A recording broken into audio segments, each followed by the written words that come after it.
greetings to our meditation time together.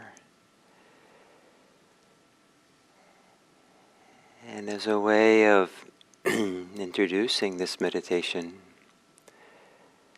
I want to use as an analogy something I witnessed some days ago at a local park. There were some people who were flying remote control airplanes, little airplanes, in the field. But one of them was a helicopter, a little drone helicopter with 4 propellers. And I was just it was zipping through the air and flipping around and doing all kinds of things. And it was actually kind of hard to follow its jagged path. And I was kind of following it, looking around, and I felt a little bit discombobulated, trying to find it and looking for it. Oh, there it is, now it's gone. And it was zipping around. And then at some point it started to return back to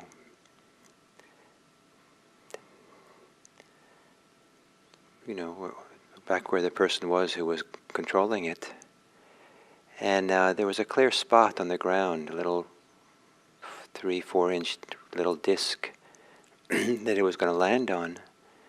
And so it started coming in, and then it was easy to follow it, and it kind of zipped back and forth a little bit over around that disc. Then it was easy for me to watch and stay with it. And and then at some point it came right above the disc, slow down, came right above the disc, and it hovered above the disc, right above it. And it was kind of delight to kind of feel the delight and joyful to just see it hovering there. And it was so much more relaxing for my attention not to be searching for it in the sky. And I was just there, just watching it hover. It's like my mind hovered, and it was kind of like a little bit of a thrill to see it just a few inches above the ground. And then it just went straight down on top of that disc and rested on the ground. And something in my mind just rested, and the kind of thrill, a little kind of excitement of just having it hover vanished from my mind. And my mind kind of settled, and it's almost like my mind got grounded. Oh.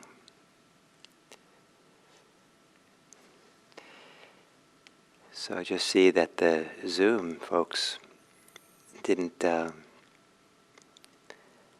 weren't hearing me because I had the mute on. So those of you on YouTube, hopefully you'll be patient with me and I tell this little story again, and then we'll start going again.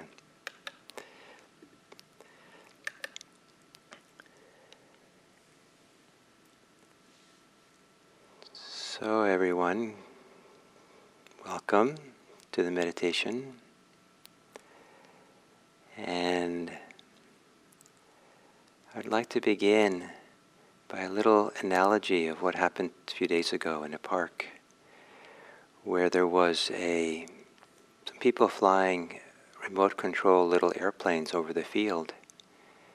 And there was one drone helicopter with 4 propellers that was zipping around in the sky. And it was a curiosity thing for me to see it, but it was very hard to follow. It was see it for a moment, it would zip away, and a very jagged trajectory and path. And so I was kind of busy. My mind was kind of active, busy, looking, searching.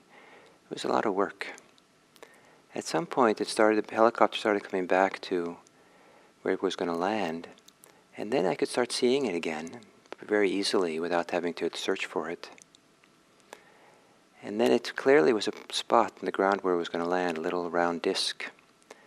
And then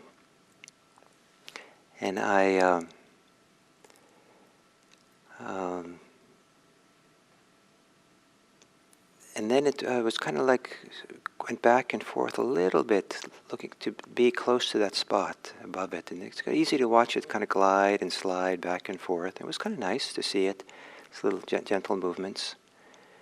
And then it came to a place just a few inches above the disc, and it was completely still, hovering in the air. And it was such a pleasure to watch it hover. It it was a little bit of a thrill, like just kind of defying gravity, just being really still, just right there. And I felt a certain kind of joy and delight, and my mind got really still, like, oh, what's happening here? Just kind of being still with that hovering. And then the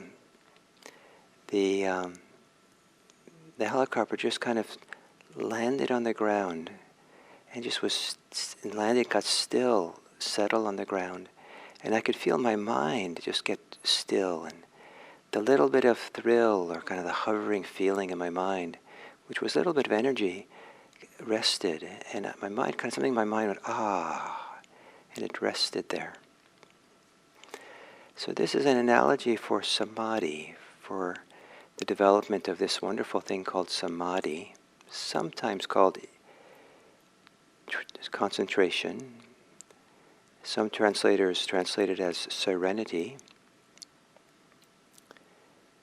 And it's, if your mind is a helicopter, then sometimes your mind is zipping around, and it's hard to even find it wherever the mind goes. Its trajectory is not so clear, it jumps around. And so, for a mindfulness practitioner, it can be a lot of work, kind of like, where did it go now? And finding it and keeping up with it and remembering to look for it and be present. But then as we start getting settled, more and more settled in meditation, the mind doesn't flit around so much, doesn't jump around so much, and it begins to kind of, still not quite in the present moment here, but maybe it's with the breathing some. It's kind of in the territory, and it's kind of a little bit moving back and forth, getting close in and out, and sometimes there, sometimes I'm not, but it doesn't go very far. And you kind of know where the mind is, but it's just kind of looking for its landing spot. And then at some point it's really there, in the present moment, here in our experience, in our body, maybe with our breathing.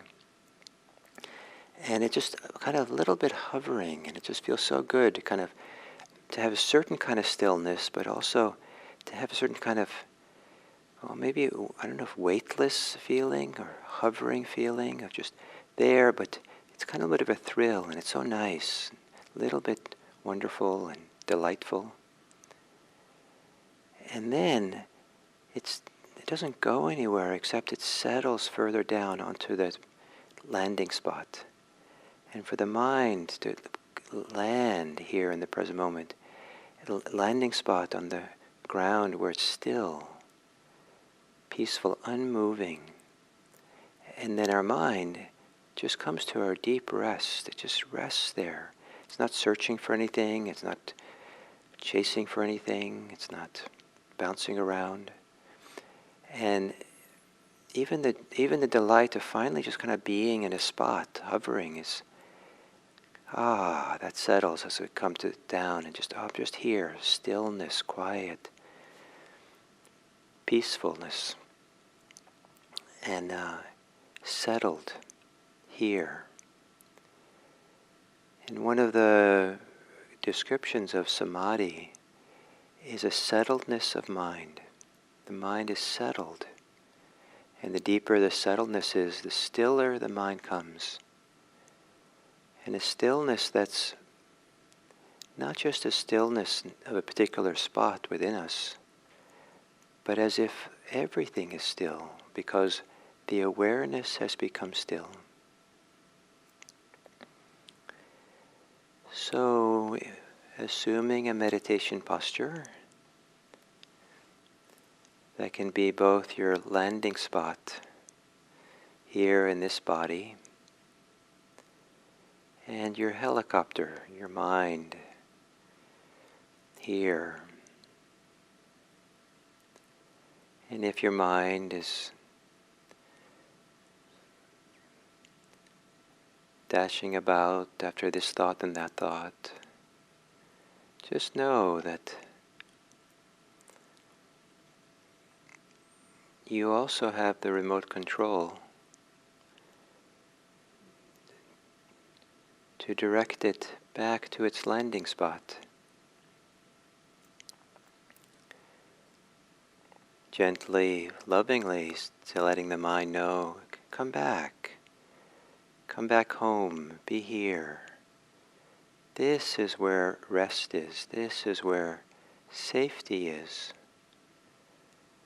Don't need to flit around so much. And maybe one of the remote control signals for the mind to settle down is taking a few long, slow, deep breaths. Deep breath, about 3/4 full, without any strain in the in-breath. And then an exhale that's maybe twice as long as usual, again without any strain.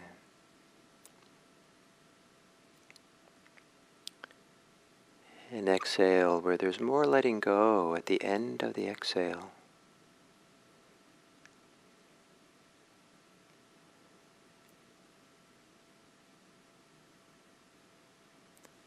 More release at the end of the exhale.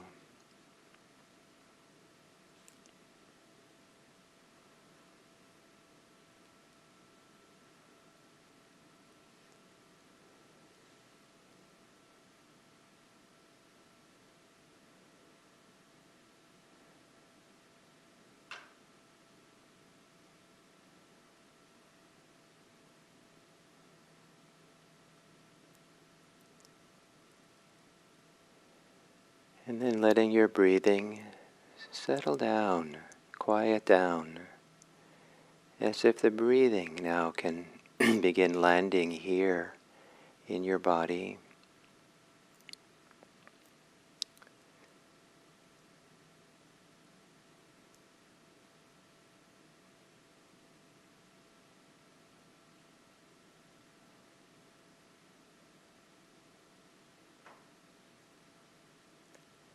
As you exhale, softening and relaxing the body. And part of the relaxing of the muscles is to help the body come to a greater stillness.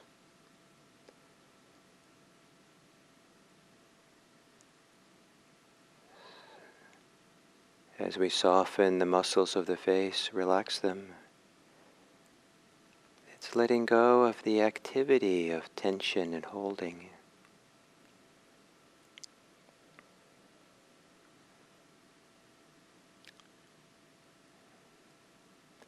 On the exhale, relaxing the shoulders. And if the shoulders are being held up, it's activity and action that interferes with a deep settling into stillness.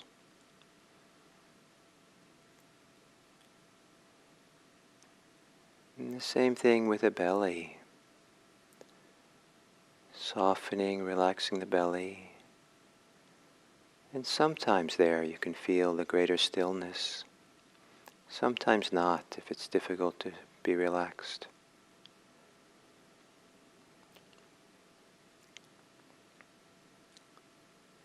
Perhaps there's some way to bring the entire body to stillness, to relax, let go. In the hands, the arms, the chest, the legs.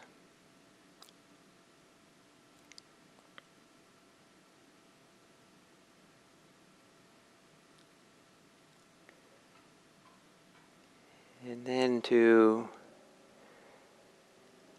begin bringing the mind, the awareness, home to the landing spot of the body breathing.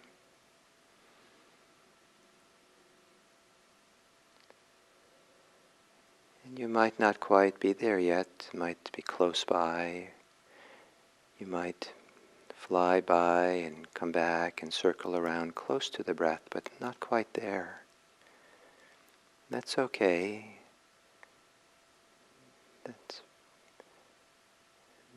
That might be needed to kind of locate the place to land.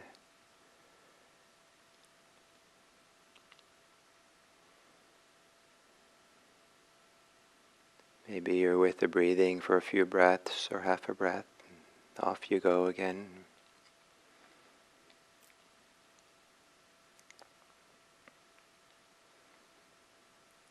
And rather than being discouraged, be encouraged that this is part of the process of coming to landing. And you are getting closer. Maybe less off in the distant sky, flitting around. Coming here to your breathing.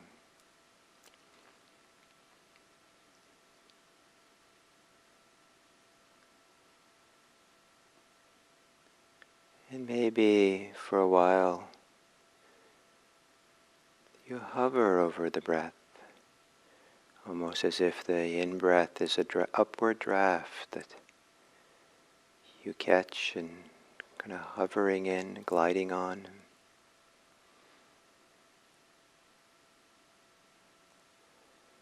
And the exhale is kind of a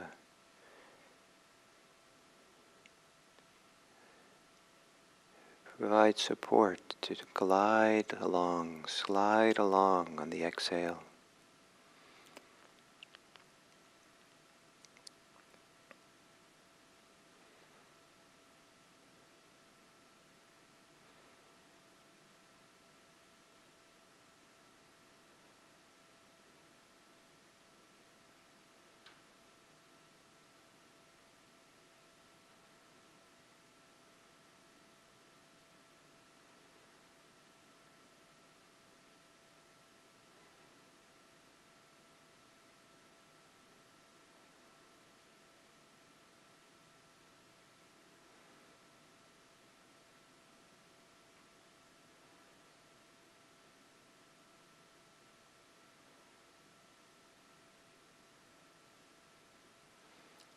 And for the mind to really land in the breathing,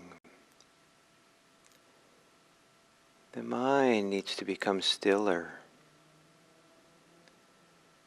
The mind needs to be quieter, which might be helped by relaxing the thinking mind, and relaxing any muscular tension associated with thinking, worrying, and wanting. Tension that might be in the forehead or behind it, around the eyes or jaws, and a slight leaning forward or pulling, being pulled, or slight pulling back.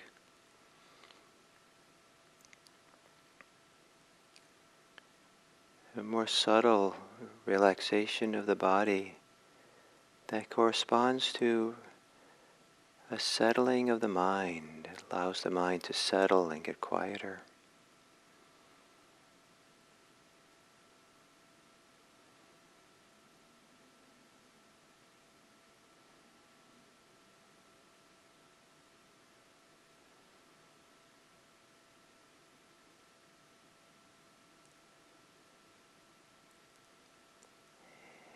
And feeling more in the breathing, the body breathing.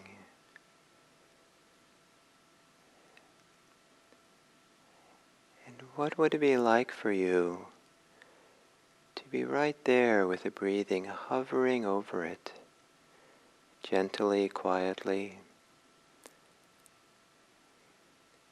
putting in just enough energy for your mind, your attention, to hover over the in-breaths and out-breaths. So the mind is not wandering off and into thought so much, but right there, breathing in and breathing out.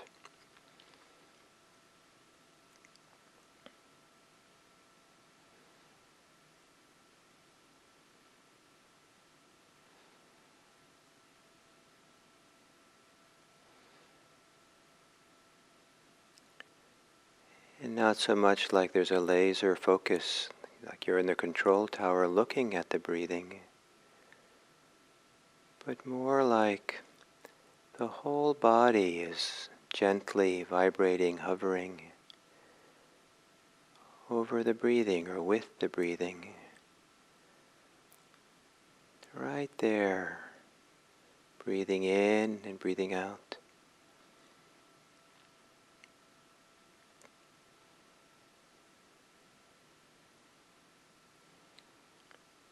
A kind of hovering where there's a stillness and a tranquility, not a lot of movement.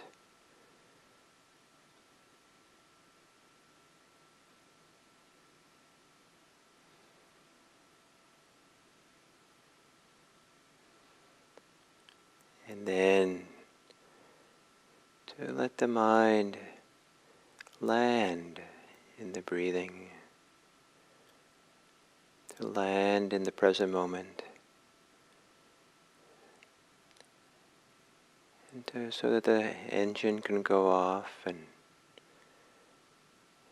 has deep stillness, groundedness, safety, having landed secure and stable here on the ground of the body breathing. A ground, the earth, wide and expansive and quiet earth,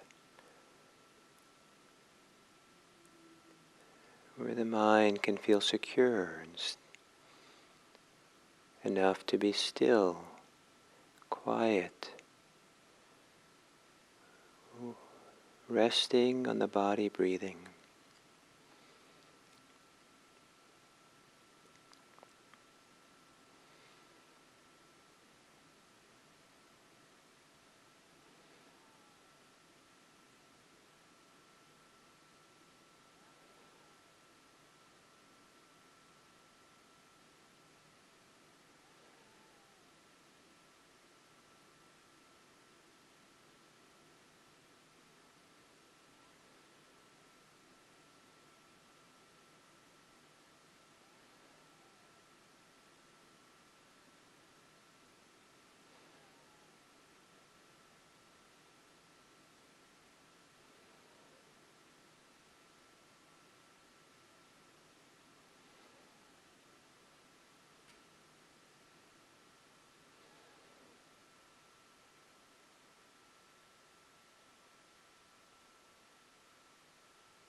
Whenever the mind has wandered off a lot, come back to first hovering with the breath, with breathing,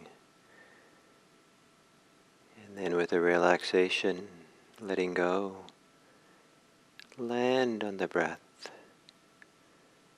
land inside of it.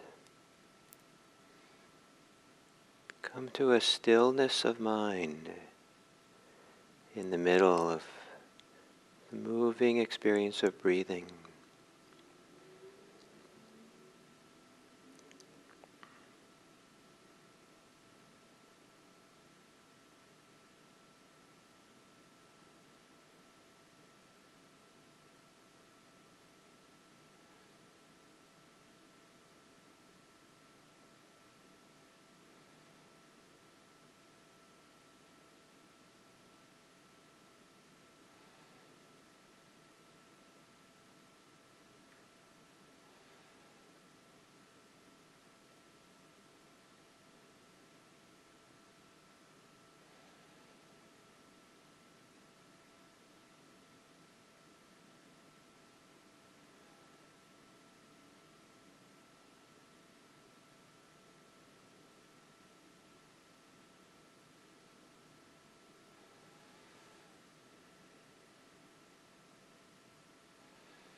Finding a place of stillness within.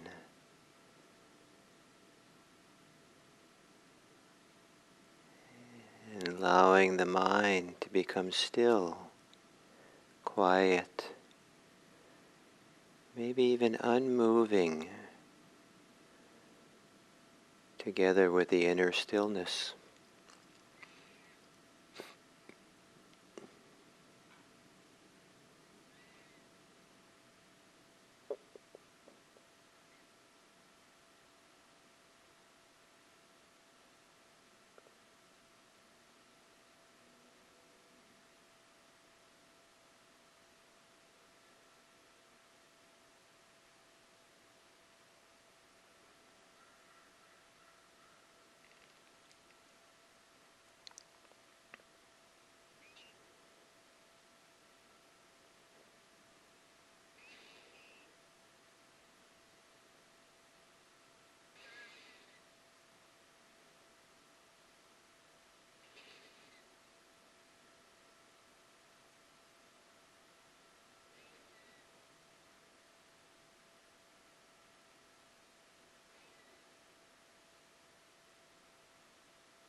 And then coming to the end of this sitting, and in thinking about how Samadhi operates in our interpersonal relationships. It is not a concentrated focus on others, but rather it's a deep settledness in ourselves. To be deeply settled without any fear, agendas, without any leaning forward or pulling back, without being pushed by desires or pulled by aversion. Just a deep settledness. And to be with others in this settled way, so settled that of course you'll be aware of the other person.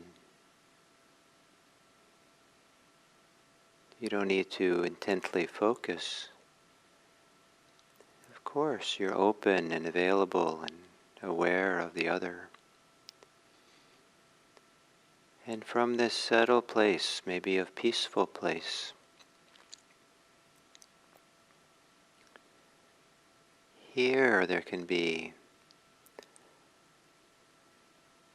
a kind of deep love and positive regard and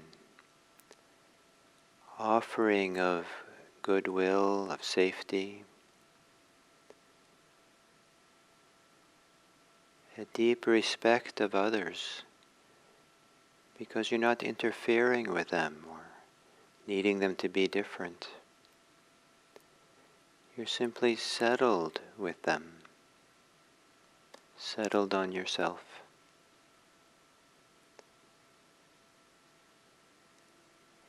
And this settled samadhi factor can give a wonderful perspective for how to be with people with care, with love, with friendliness, with goodwill. That is not so much work or an obligation or a transaction.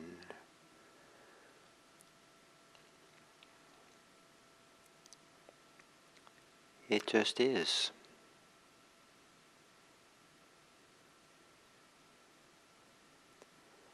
And may it be that our ability to be still in meditation, may it also be for the welfare and happiness of others. May all beings be happy. May all beings be safe. May all beings be settled on themselves. May all beings be nourished by an inner stillness and safety. May all beings know inner peace. And may all beings everywhere be free.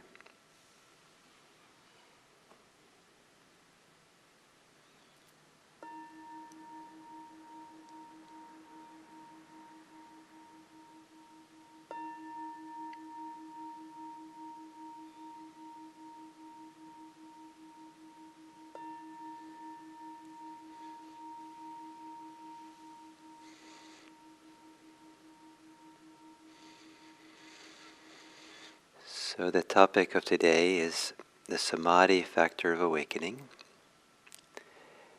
And tomorrow's topic, Monday, will be equanimity. And we are one day behind because of the technological glitch that happened on Tuesday. And we will,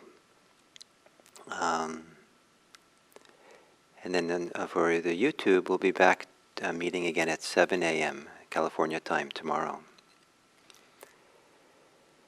So Samadhi is commonly translated as concentration in English. The prolific translator Thanissaro Bhikkhu, an American who lives in San Diego, he translates it as serenity. And so it's a very different feeling between concentration and serenity. When it's translated as serenity, it raises the question, how's that different than tranquility? The factor of awakening that's listed just before Samadhi. And I see that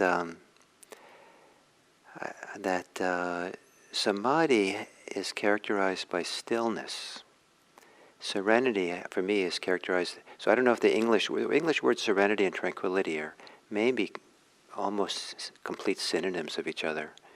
But if you look at the Pali words, the ancient language words, that pasadi, the word for tranquility, I think has more of connotations of brightness, of a kind of a bright quality, a soft quality, a very light feeling. The body can feel very light and soft when there's tranquility.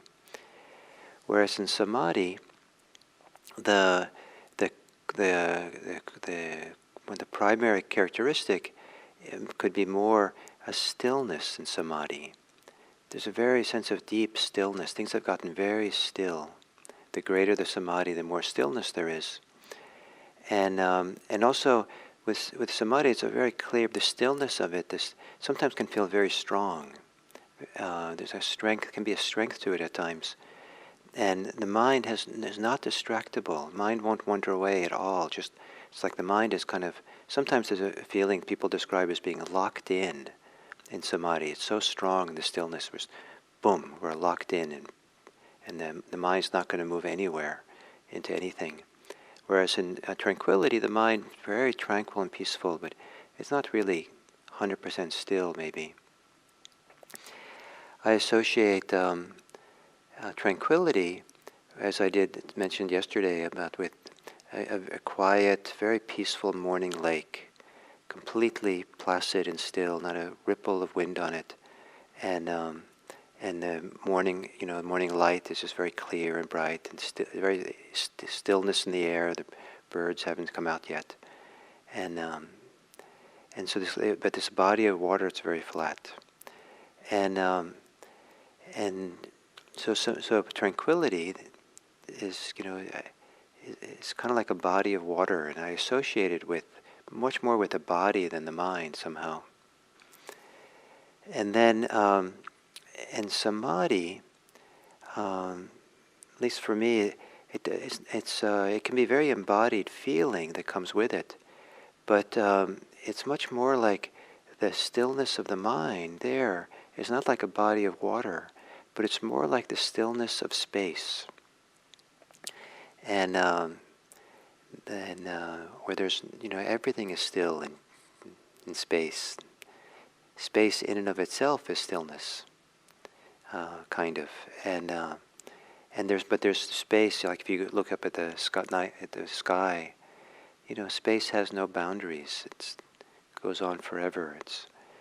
You can say that space is soft, I guess, but it's not a quality that has softness or lightness as part of it. It's more porous, or just openness or something. So the mind, and I associate samadhi a little bit more with the mind becoming still and porous, open, has no boundaries to it, and but definitely it's landed. It's here, and then it's landed here, and then sometimes the sense of a landing place disappears. It's just here, but with this openness, kind of an openness, and it's not exactly embodied. The body sometimes disappears in deep samadhi. So the primary function of samadhi, one of the primary functions of tranquility here, is to support samadhi. And so when the body is tranquil, it really supports the mind to become stiller. It's kind of like if you try to land that, drone on top of a moving train that's going along fast. It's a little hard, but if the train stops, then you can land it on the roof of the train, perhaps. So the same thing, if you try to land in a body that's all agitated, it's hard for the mind to land and be here. So that tranquility supports, it creates a nice home, a nourishment, a support for this, to be settled on our experience more than being focused on our experience. The idea of focus in samadhi, sometimes there's the idea of one-pointedness. Maybe that's a good metaphor, good for some people that really works. The idea of, okay, I'm really going to be focused, one-pointed on something. But I think of it, this so-called one-pointedness, as a gathering together. So all of us is centered on something. It's being centered on the breathing. And so rather than being one-pointed with the mind, it's coming to rest at the center point of the concentric circles of our life. And we're just really right here. So we're with the breath, completely with the breath, for example, if the focus is the breath. But there's more a feeling of being centered on it than it is being focused on it. At least that's how it is for me. The Buddha said that the nourishment for samadhi is serenity. And the word there now is samatha. So it's not the same word as samadhi. But samatha in particular has, in my rudimentary understanding of Pali etymology, is that it's even closer to the city of stillness, of landing, taking a stand where we're really still and quiet. So it's a kind of serenity of stillness, not the serenity of softness and lightness. And So the nourishment of samadhi is stillness, and that means that to be nourish yourself with stillness. So to notice the places where you are still, where there is stillness, and perhaps that's within. There's a woman nearby, local woman, who composed this. She's a mindfulness teacher, and she did a little CD for children called "The Still Quiet Place Within." I love that little title, "The Still Quiet Place Within." And so to recognize and find a place of stillness, but not that we're being held still or kind of trapped being still, but something that actually feels nourishing, feels wholesome. And if you're able to touch into that inner place of nourishing stillness, allow yourself to be nourished by it. And this is one of the wonderful characteristics of these teachings of the Buddha around meditation. It's not just kind of this dreary, dry, focus on the breath and stay with the breath and count the breath, just zero in on the breath and like a little technique of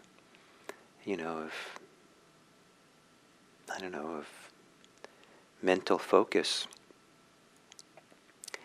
It's a settling into, allowing, touching into all kinds of ways in which we feel nourished, wholesome, feel the wholesomeness of something, feel the nourishment of something, feel the goodness of something. Allow ourselves we're allowed to feel joy. We're allowed to feel happiness. And one of the characteristics of the Buddhist community in the time of the Buddha, that apparently was a little bit unusual for the religious circles of his time, was that the Buddha's disciples were smiling a lot, always kind of a joyful group. So it's not like meant to be a grim practice, this meditation. Don't take meditation too seriously.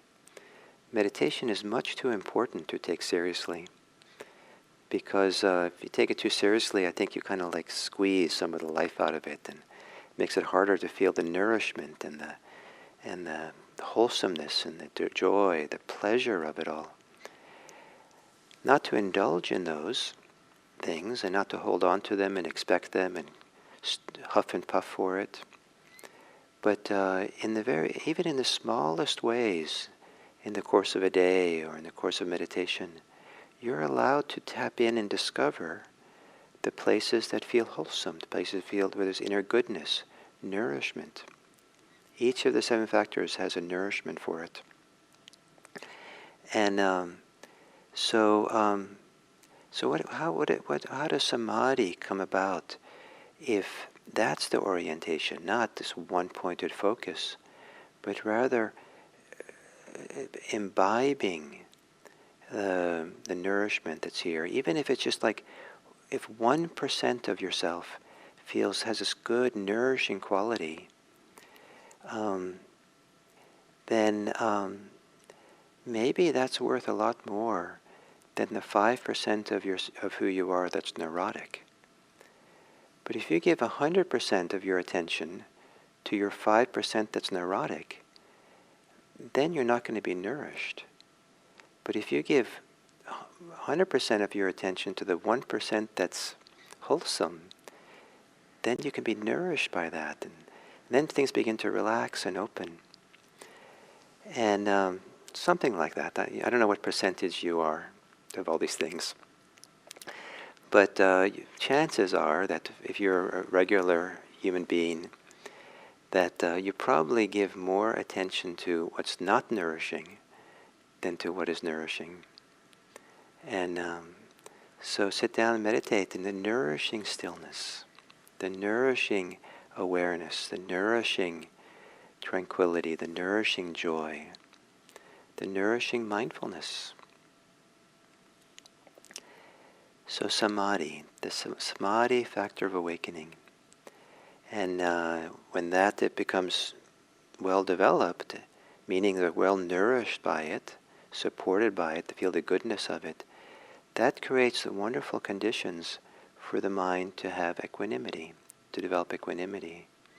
So it's not enforced equanimity where you hold yourself still, but it's an equanimity that comes because there's a feeling of being really settled and at ease and in this nourishing place of stillness. So the Samadhi factor of awakening. So until we do equanimity tomorrow, those of you who are coming back for that, you might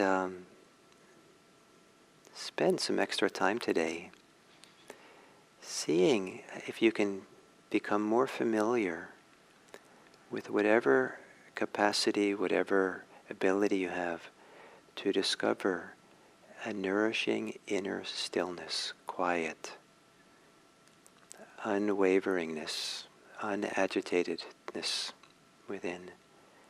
And see what it's like to let yourself enjoy it and be nourished. May Samadhi be a delight for you.